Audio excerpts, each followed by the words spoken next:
What would it take to awaken a nation that had forgotten the fire? To stir hearts that had learned to worship without power and sing without tears? What would it take to make heaven weep again over earth? Not noise, not crowds, not programs, but prayer. A trembling prayer, the kind that rises from broken hearts and shakes the heavens. This is not the story of a church. It's the story of a cry that would ignite a movement and echo for more than a century. He was not famous, not wealthy, not educated. His name was William J. Seymour, a man blind in one eye, but with vision that pierced eternity. Born to former slaves, he knew rejection more than comfort and pain more than applause. Yet somehow, in the quiet of his soul, he believed that God could still move again, like he did in the book of Acts.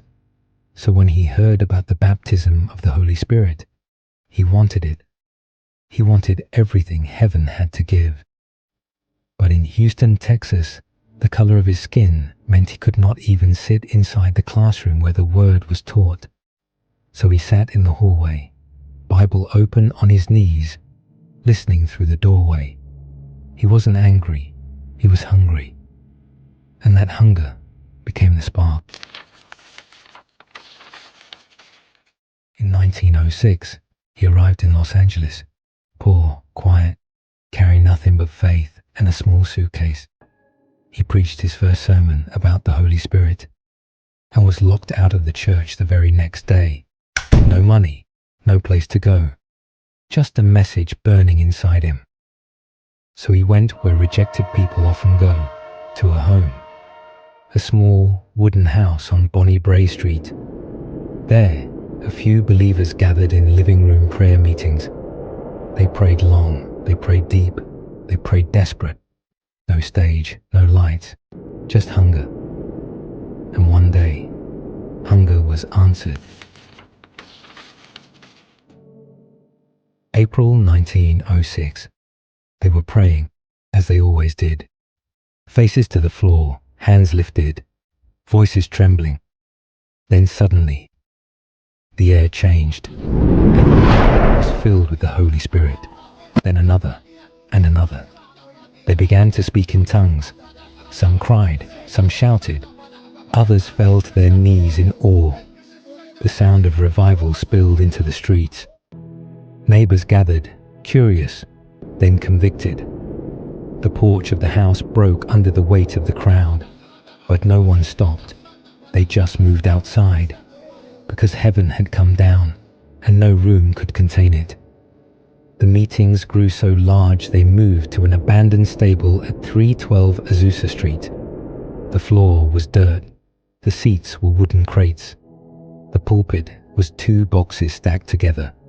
Yet people came from everywhere, rich and poor, black and white, men and women, all kneeling side by side, weeping, worshipping, repenting. Reporters mocked it. They called it chaos.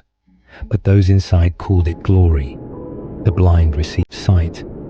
The lame began to walk. The proud bowed low in the dust. William Seymour often hid his face in a wooden box as he prayed, because he didn't want to be seen. Only God did. He prayed, "Come, Holy Spirit." And the Spirit came. And then, something even stranger. Neighbors began to see flames rising from the roof. They thought the house was on fire.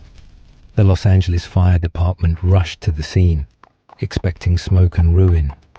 But when they arrived, there was no natural fire, only light, and the sound of voices like rushing wind. The house was glowing, yet untouched. The people were trembling, yet unharmed.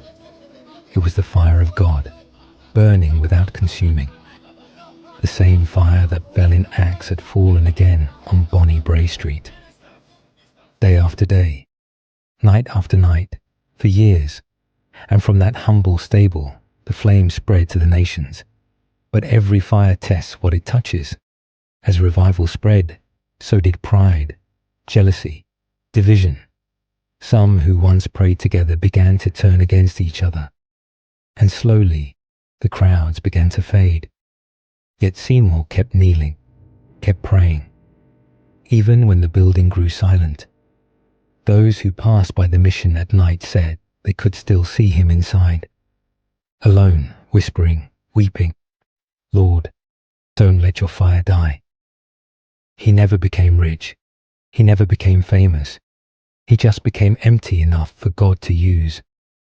When he died, few people noticed, but heaven did, because the sound he released into the earth was still burning. More than a century later, that same echo still trembles across the world, in Lagos, in Seoul, in Sao Paulo, in Los Angeles again. Everywhere hearts cry, "Come, Holy Spirit." The flame of Azusa burns again. The revival didn't end. It just moved into new hearts.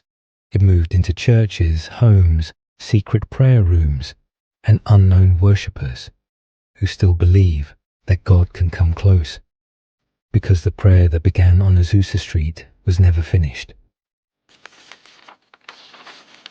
So I ask you, when the church grows cold, when we trade fire for fame and presence for performance, will we kneel again?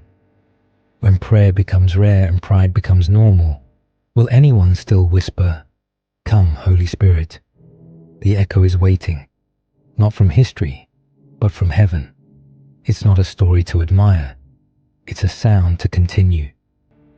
Because the same God who filled a dusty stable in 1906 is still searching for hearts that will burn again in 2025. They prayed until the floor shook, until the heavens opened, until love broke every wall between them. And when the world mocked, they worshipped. When the city ignored them, they kept praying. And when history forgot them, God remembered. So listen closely. Can you still hear it? That faint holy sound still echoing through time. The cry that ignited a movement. Come, Holy Spirit. If this story stirred something in you, subscribe to Soaked in Truth and type "Come, Holy Spirit" if you still believe he can move again.